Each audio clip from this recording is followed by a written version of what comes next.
네, 오늘은 알코올 사용 장애에 대해서 이야기를 해보고 있었는데요. 저희가 초반에는 사실 이제 와서 고백을 하는 거지만 술을 마시고 방송을 녹음한 적도 있었습니다. 이게 다들 방송을 처음 하다 보니까 긴장을 많이 해서 뭐 대본이 있는데도 계속 더듬고 막 추임새나 애드립 같은 거 전혀 못하고 완전 얼어서 하다가 이대로 안 되겠다 하면서 긴장을 풀려고 좀 술을 마시면서 했었던 적도 있었는데요. 네. 초반에는 이게 확실히 도움이 되더라고요. 그래서 방송 녹음할 때 편해지는 효과가 있었는데 그때 방송을 요즘 와서 다시 들어보니까 좀 편하다고 잘하는 건 아닌 것 같기도 하고 좀 흥설수설하는 것 같기도 하고. 네. 아무튼 술의 긴장을 완화시켜주는 효과가 있습니다. 그리고 뭐 그 외에도 어떤 효과들이 있는지 한번 이야기를 해보죠. 그 알코올이 이제 긴장을 완화시켜주는 그 효과 때문에 알코올 사용 장애로 좀 빠지기도 하는데 이제 원인에 대해서 2부에서 지금 얘기해 보기로 했는데 통증이나 불안, 또 우울감 같은 불쾌한 상태를 견디기가 힘들잖아요. 그래서 좀 뭔가 당장 해소시켜 줄 수 있는 게 필요한데 그게 술이 되는 거예요. 힘들고 스트레스 받을 때 술을 마셔서 기분이 좋아진 경험을 한 이후에 그 효과가 강렬하면 강렬할수록 술을 마시는 행동이 강화가 돼서 점점 알코올에 의존하게 될 수가 있습니다. 네, 아까 손정현 선생님이 얘기한 해장술도 여기에 좀 해당되는 케이스예요. 그 술을 많이 마시고 나면 다음날 오전에 이렇게 술 기운이 좀 보통 한 7, 8시간 정도 빠지면 금단 증상이 나타난다고 하죠. 술 기운 빠지면서. 네. 그러면은 이제 식은땀이 나고 막 왠지 모르게 두근거리고 불안해지고 막 손발이 막 떨리기도 하죠. 오한이 들고. 네. 이럴 때 해장술이 한 잔 딱 들어가면은 확 좋아지거든요. 그래서 해장술로 금단이 이제 해결되는 경험을 하게 되시면은 역시 나는 술이 받는 체질이구나. 몸에 좋다. 네. 다음에도 해장술 꼭 해야지라고 이렇게 합리화하고 의존으로 점차 빠져들게 되는 거죠. 역시 경험자라서 잘 아시네요. 저는 해장술을 먹은 적은 없다니까요. 그런 경험하신 적은 있죠? 네? 그 금단 증상을 싹 좋아지는 경험하신 적은 있죠? 없어요. 다음날 저녁에라도 먹고. 하루 종일 고생하다가 네네네. 저녁 때 먹은 술로 편해지는 경우. 네. 저도 그런 적이 있는 것 네, 같아요. 그런 방학 때 적은 매일같이 좀 술 있는 것 먹을 때. 그렇죠. 예. 네. 이래서 드시는구나 이 정도로. 네. 근데 사실 뭐 해장술이라는 이 단어 자체가 사실 말이 안 되는 건데 아무튼 이렇게 행동이 긍정적인 보상에 의해서 강화가 되는 학습 이론이 알코올 사용 장애가 생기는 어떤 과정 중에 하나입니다. 사연자분 같은 경우에도 소심한 성격을 술로 극복한 경험이 긍정적인 강화가 되고 그러다 보니까 계속 술을 마시게 된 걸로 생각을 해볼 수가 있겠죠. 네. 그리고 또 실제로 술이 주는 쾌감이나 이런 보상이 뇌에도 영향을 줍니다. 특히 뇌에 이제 변연계라는 부분이 있는데요. 이걸 활성화시키거든요. 근데 이 변연계가 보상과 관련이 있어요. 여기 이제 도파민이라는 신경 전달 물질이 작용을 해서 중독 보상 회로를 계속 돌리게 되고 결국 점점 술과 관련된 중독 행동이 되는 거죠. 네, 그리고 정신분석적인 원인도 있는데요. 예전에 구강기라는 이야기를 했었던 적이 있을 거예요. 혹시 기억이 나실지도 모르겠는데 아기가 계속 손을 빨고 뭐 보이는 것들은 뭐든지 입으로 가져가는 그런 시기가 있는데 이 시기에 너무 만족을 했었거나 아니면 혹은 너무 좌절한 경우에 성인이 되어서도 어떤 힘든 일이 생기면 다시 구강기로 퇴행을 할 수가 있다고 합니다. 그래서 구강기로 퇴행했을 때 보일 수 있는 대표적인 증상이 의존인데 알코올이라든지 다른 약물 의존을 이런 구강기 퇴행의 한 모습으로 보는 이론이 알코올 의존에 대한 정신분석적인 설명입니다. 네, 구강기 얘기를 하셔서 그런데 저는 좀 요즘에 제 딸 보면서 좀 걱정이 되기는 해요. 이게 제 딸이라서 그런지 몰라도 하루 종일 먹을 거 찾고 있거든요. 이러다 보니까 이제 먹을 거를 계속 주면 너무 만족해 버릴 것 같고 또 안 주면 좌절할 것 같고 이러다가 나중에 식이장애나 아니면 술 문제 생기면 어떻게 하지? 이런 생각을 하는데 그냥 제가 정신건강의학과 전문이라서 이런 생각을 하는 거겠죠. 그럴 것 같아요. 그냥 네 딸이라서 그럴 것 같아요. 너무 걱정 안 하셔도 되지 네, 않을까요? 그냥 건강하게 좀 자라줬으면 좋겠습니다. 뭐 허경 선생님도 구강기에 지금 따님처럼 엄청 먹어댔을 거 아니에요. 네. 근데 지금 뭐 술 문제 없는 거 보면은 따님도 괜찮을 거고 진짜 저런 걱정까지 하는 거는 직업병인 것 같아요. 네. 다시 돌아가서 고전적인 정신분석에서는 구강기 퇴행으로 보는데 요즘에는 그냥 그 자아의 기능이 약해졌을 때 술이나 다른 약물을 사용한다고 보거든요.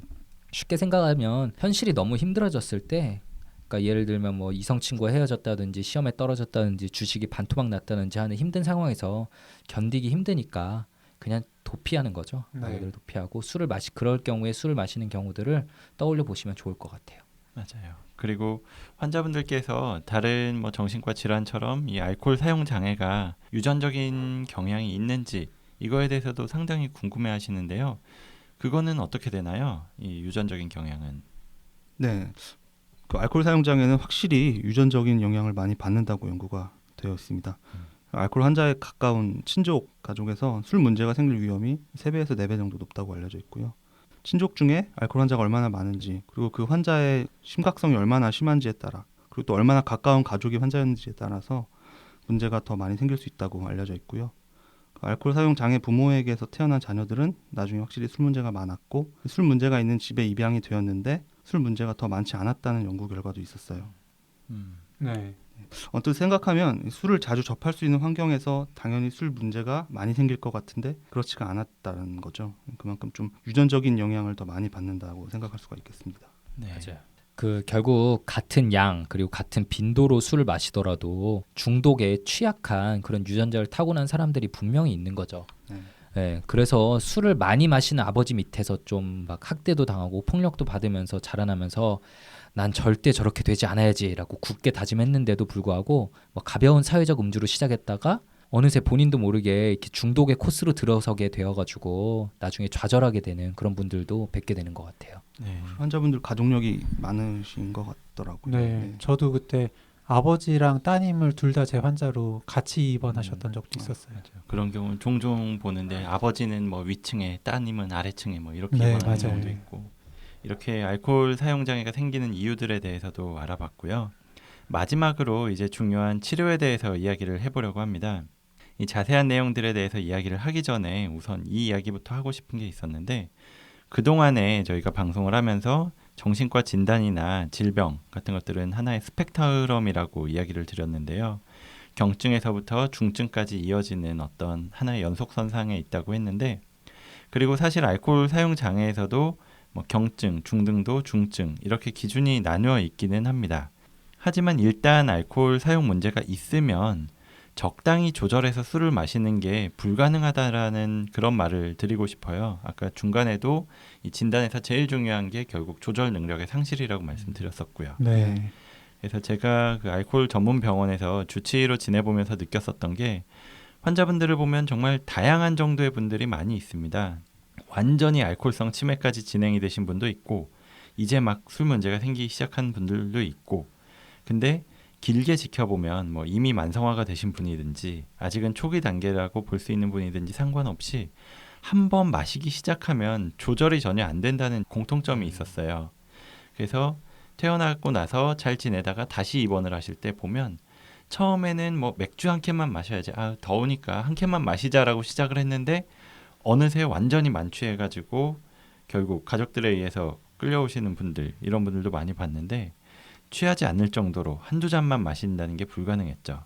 그래서 어느 단계에 있든지 간에 알코올 문제가 한번 있다고 진단을 받았으면 술을 완전히 끊지 않으면 치료가 불가능하다라는 말로 시작을 해보고 싶어요. 네, 그렇죠. 방금 희우가 얘기한 것처럼 조절 능력이 문제가 있기 때문에 일단 치료의 목표를 단주로 잡아야 된다고 이렇게 생각을 해요. 조절 음주가 아니고 단주.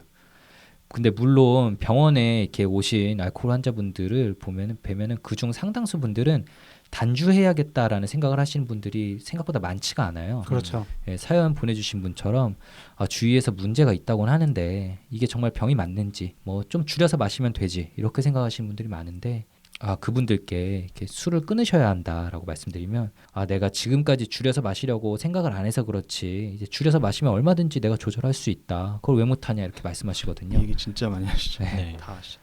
근데 사실 병원에 오실 정도의 술 문제가 이미 생기신 분들께서 술을 적당히 조절해서 드신다. 이거는 그냥 불가능해요. 그래서 술은 내가 이길 수가 없는 상대다라는 사실을 빨리 인정하고 아예 멀리 하셔야 된다. 이렇게 말씀을 드리는데 다들 그렇게 술을 떠나보내기 참 어려워하시더라고요.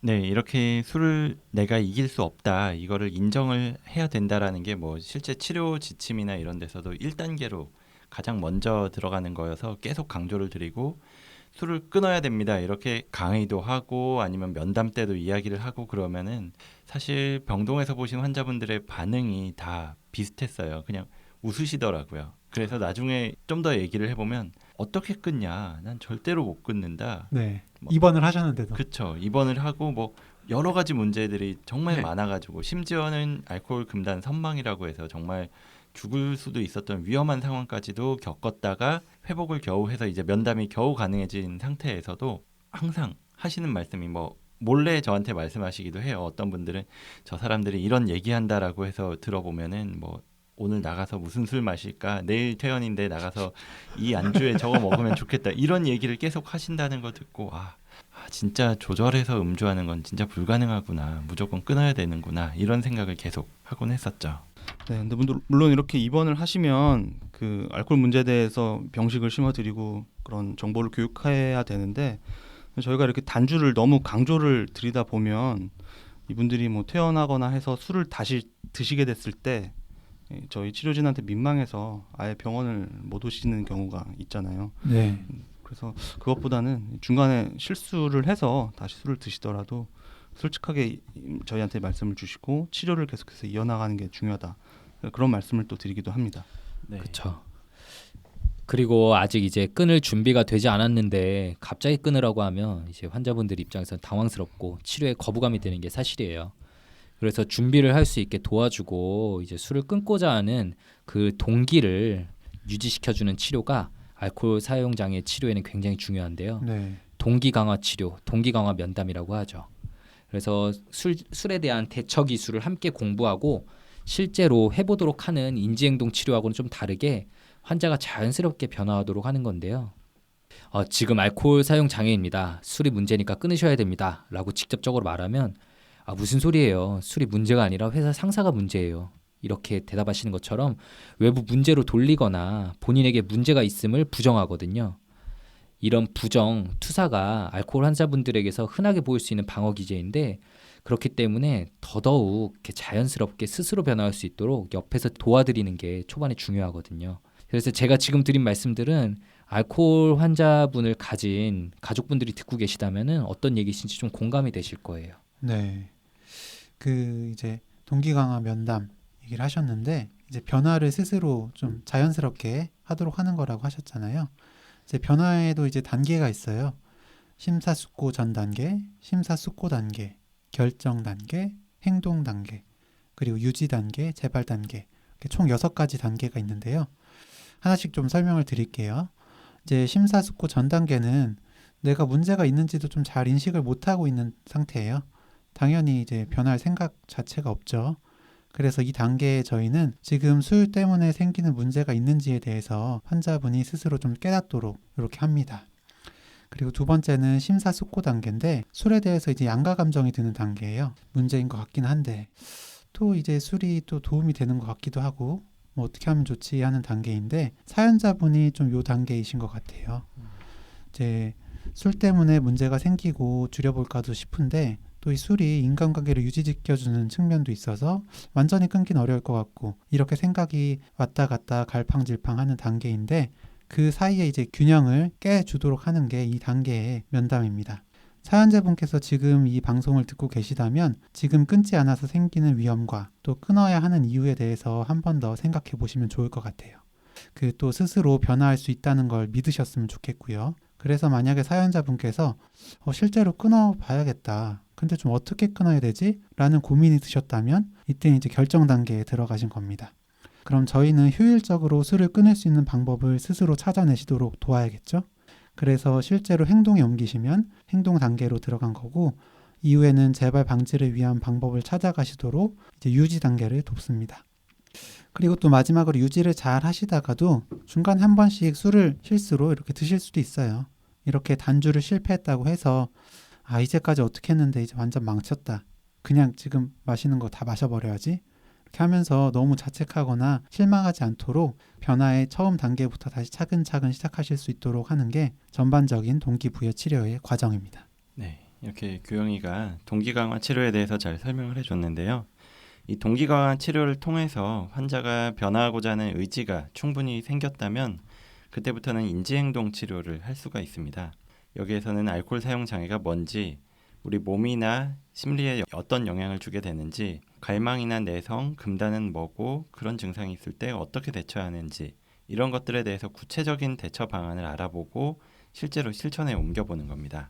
이런 인지행동 치료 같은 경우에 알코올 환자분 여러 명하고 그룹 치료를 하면서 서로의 경험을 공유하면 효과가 더 좋았었어요. 예를 들어서 언제 술을 가장 마시고 싶었고 어떻게 대처했는지에 대해서 이야기해보면 다른 사람이 술을 나한테 권했을 때, TV에서 맥주 광고가 나올 때, 담배를 피우고 있을 때, 아니면 부인이 나한테 잔소리했을 때 등등 다양한 이야기가 나올 수 있거든요. 그리고 그때 대응하는 방법도 여러 가지고요. 그러면서 얻을 수 있는 효과가 우선 나만 이렇게 힘든 게 아니구나 이런 것도 네. 할 수가 있고, 또 하나는 나는 눈치채지 못하는데 이런 경우도 있을 수 있겠구나, 이런 상황을 조심해야겠구나, 또는 그렇게 갈망감을 넘기는 방법이 있구나, 이런 치료진의 말이 아니라 환자분들이 서로 말을 나누면 더 와닿고 효과가 있었습니다. 예를 들자면 술 없이 어떻게 지낼 수 있는지에 대해서 이야기를 많이 하는데, 만나면 꼭 술을 마셔야 하는 친구가 있잖아요. 네. 그런 친구보다는 차를 마시면서도 어울릴 수 있는 친구를 만든다든지, 아니면 술을 마시지 않고 할 수 있는 취미를 찾는 것도 필요하고요. 개인적으로는 낮에 하는 활동을 찾으라고 말씀드리는데, 낮에 하는 활동 중에서도 산악회 같은 건 피하라고 말씀드려요. 그런 경우에는 꼭 등산하는 건 좋지만 내려와서 파전에 막걸리 한 잔을 하는 경우가 많았거든요. 네, 피하기가 어렵죠 이거. 그리고 가족이나 친구들과 대화하는 방법이나 아니면 가족 교육 이런 것도 함께 할 수가 있고요. 네.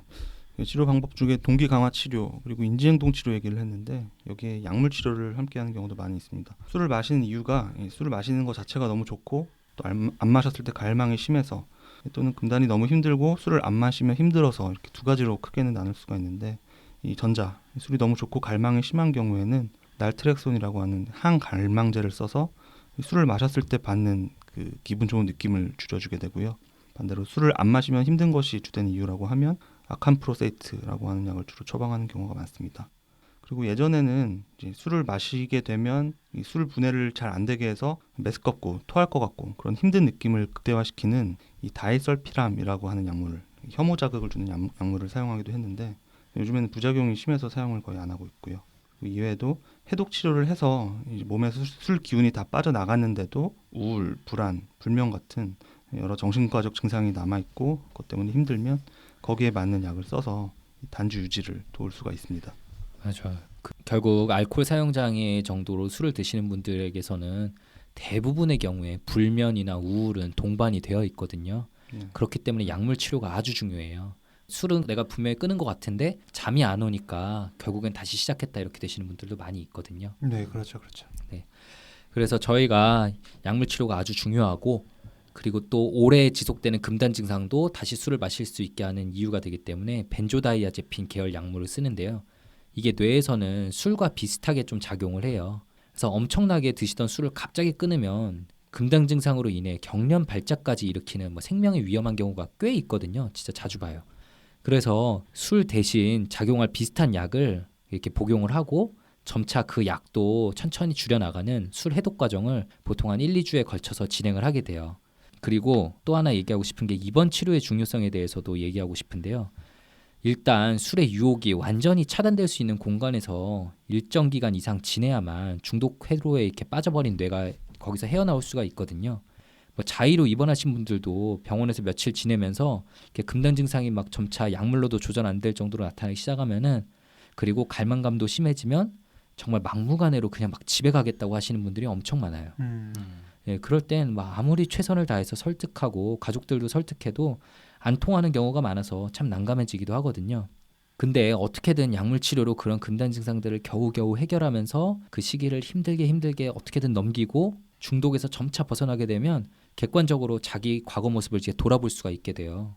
아, 내가 술에 빠져서 내 인생과 가족들의 삶까지 완전 망치고 있었구나 라고 깨닫게 되는 건데, 그 단계에 이르기 위해서는 술을 끊은 상태에 일정한 시간이 반드시 필요하다는 거, 그리고 그러기 위해선 입원 치료가 최선의 선택이라는 거를 꼭 기억해 주셨으면 좋겠네요. 네, 이렇게 입원 치료의 중요성까지 강조를 해서 이야기해봤는데요. 일단 이번에 사연을 보내주신 분께 드릴 수 있는 조언들을 하면서 마무리를 했으면 좋을 것 같아요. 어떤 조언들을 좀 드려볼 수 있을까요? 네. 뭐 듣고 이제 나는 아닌데 하고 부인을 하실 수도 있겠지만은 사실 지금 좀 걱정되는 게 전형적인 중독의 경과를 좀 밟아가고 있으신 중인 것 같아요. 이렇게 쭉 진행이 됐을 때 나중에 어떻게 될지 저희 입장에서는 머릿속에 좀 그려지거든요. 그래서 걱정이 되는데 그 술자리를 통해서 지금까지 쌓아온 것들이 술을 끊는다고 한순간에 다 사라지는 게 절대 아니거든요. 술을 마시지 않으면서도 술자리를 즐기시는 분들도 많이 계시고요. 이미 문제들이 많이 발생하고 있는 지금 상황에서 내가 계속해서 술을 마셔야만 하는 건지 좀 스스로에게 진짜 진지하게 질문을 던져보셨으면 합니다. 저는 뭐 입원 치료 환자분들에게 가끔 드리곤 했던 얘기인데요. 오늘 저희가 말한 여러 가지 치료 방법 그리고 뭐 입원 치료를 한다고 해서 100% 문제가 해결되는 게 절대 아니에요. 재발 엄청 많이 하죠. 아까 말했다시피 5, 60번씩 입원하시는 분들 정말 흔하고요. 근데 1년 동안 입원 치료를 한 사람들을 추적 조사한 연구 결과가 있었어요. 그랬더니 그중 40%만 술을 끊게 되더라는 결과가 있었는데 뭐 한 달, 두 달도 아니고 인생에서 1년 동안을 병원에 입원해서 단주 치료만 받았는데도 그중 60%는 다시 술을 마신다는 게 정말 놀랍지 않나요? 정말 1년 동안 온갖 치료 방법 다 듣고 본인도 정말 굳은 마음의 결심을 하고 나가셨을 텐데 그중 60%가 다시 술을 드신다니까 그냥 나는 술에 대한 조절 능력이 남들보다 약하다라는 점을 빠르게 인정하는 게 그게 치료의 첫걸음일 것 같고요. 이길 수 없는 술과의 싸움은 해봤자 의미가 없으니까 이게 시작하지 않는 것이 그게 유일한 방법이라는 걸 꼭 이 사연자분께서 알아채시고 실행에 옮기시기를 좀 바라겠습니다. 네.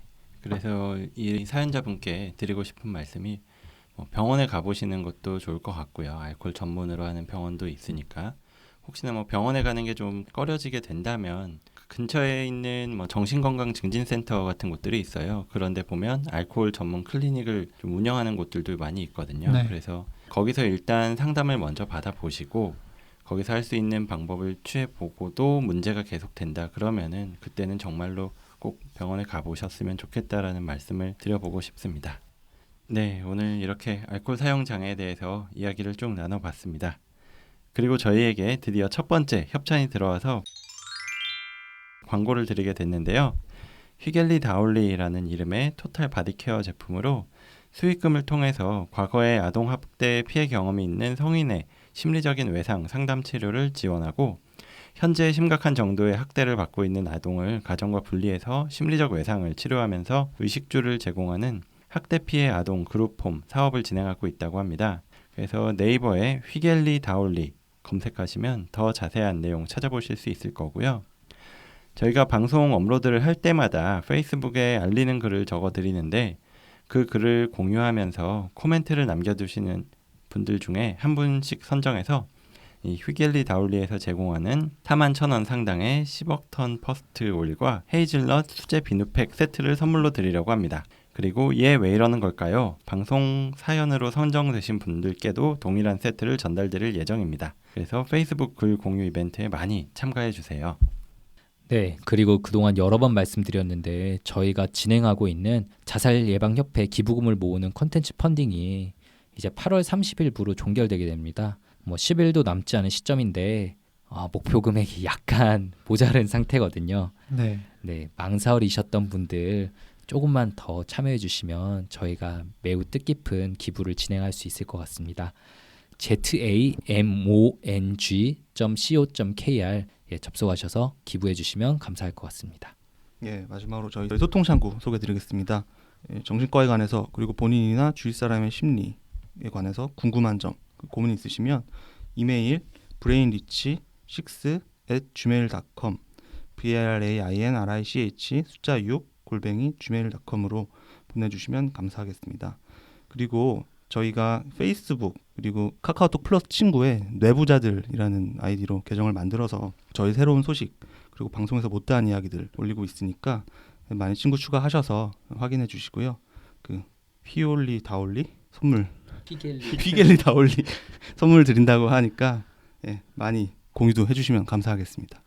네, 이상으로 오늘 방송 여기서 마치도록 하겠고요. 다음 왜 이러는 걸까요? 방송도 이어서 들어주세요. 들어주세요. 들어주세요. 감사합니다.